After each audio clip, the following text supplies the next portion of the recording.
Reynold mengangkat kedua tangan setinggi bahu. Seiring dengan itu, bebatuan kecil terangkat ke udara, dikelilingi kilatan energi keemasan yang membalut lengan berototnya. Reynold sudah membentuk kuda-kuda dan menatap tajam bebatuan yang mengambang di depannya. Dengan hentakan tiba-tiba, ia mendorong tangan ke depan seolah menghalau musuh tak kasat mata. Bebatuan itu lalu jatuh kembali ke tanah dengan lembut, tanpa menimbulkan debu maupun retakan. Dari balik jendela kamarnya, Gray menghela napas dalam. Ternyata ekspektasinya terlalu tinggi. Reynold menarik napas panjang sambil keringat mengalir di pelipisnya. Saat berbalik, pandangannya tertuju pada balita yang mengintip dari balik kaca. Gray. Wajah Reynold merekah bahagia, jempolnya teracung bangga ke arah anaknya, seolah mengajak Gray menyaksikan kebolehannya. Gray hanya menggelengkan kepala dalam diam. 3 menit konsentrasi penuh ternyata hanya menghasilkan kemampuan mengangkat batu. Dunia sihir ini jauh lebih mengecewakan dari yang ia bayangkan.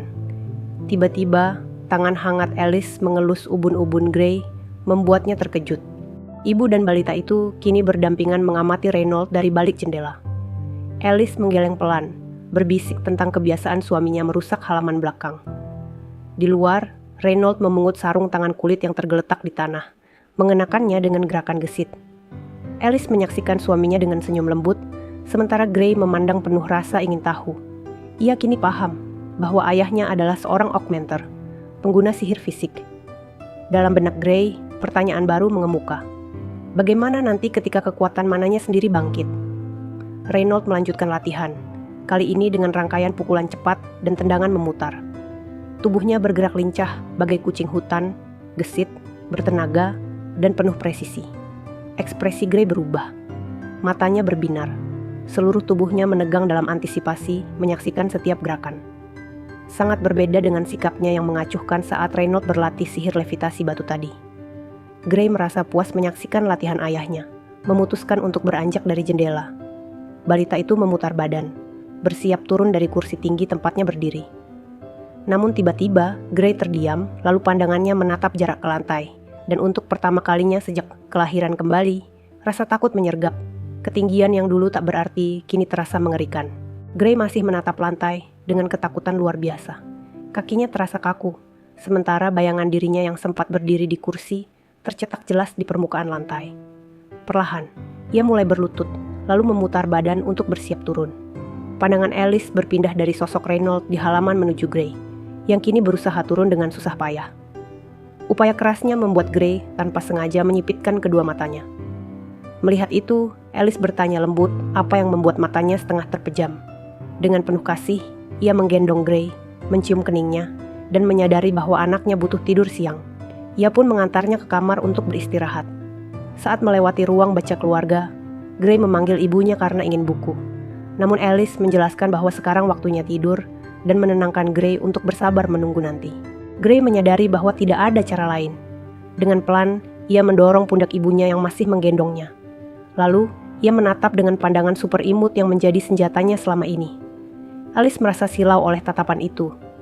Matanya berkernyit, menahan efek pesona yang nyaris tak tertahankan. Ia mencoba menguasai diri dengan menarik napas dalam, lalu menjauhkan Gray dari pelukannya. Wajahnya masih tampak menahan sesuatu gemeretak giginya, bahkan membuat tubuhnya sedikit bergetar. Akhirnya, dengan pasrah, Alice mengalah. Ia menurunkan Gray agar bisa berjalan sendiri ke ruang baca. Sambil memegangi kepalanya, Alice bergumam dalam hati. Ia merasa bukan ibu yang baik.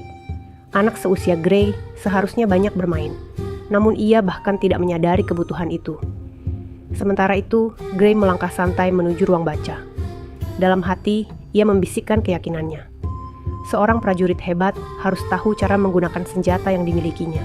Gray tampak asik membaca beberapa buku, tenggelam dalam dunianya sendiri. Sementara Alice memperhatikannya dari kejauhan dengan senyum hangat. Namun suasana tenang itu terusik oleh suara benda besar yang jatuh di halaman. Merasa khawatir bahwa Reynold mungkin telah menyebabkan kerusakan lagi di sana, Alice memutuskan untuk memeriksa keadaan keluar. Begitu Alice pergi, Gray yang tak lagi terlalu peduli dengan keadaan sekitarnya, langsung mengambil posisi meditasi. Selama 2 tahun hidupnya sebagai balita, ia telah berusaha memindahkan serpihan-serpihan kecil mana di dalam tubuhnya, mengarahkannya perlahan untuk berkumpul di sekitar ulu hati. Secara alami, mana dalam tubuh akan terkonsolidasi dengan sendirinya. Seiring waktu, biasanya baru terkumpul sempurna saat usia menginjak remaja. Tapi Gray tidak ingin menunggu selama itu. Ia memilih jalannya sendiri, mengumpulkan mana itu secara manual, dengan tekad dan konsentrasi penuh. Waktu 2 tahun yang ia habiskan tidak sia-sia. Kini, serpihan-serpihan mana itu tinggal sedikit lagi, sebelum sepenuhnya terkumpul di titik pusat tubuhnya. Ternyata, dugaan Alice tidak meleset. Suaminya memang telah merobohkan satu pohon di halaman.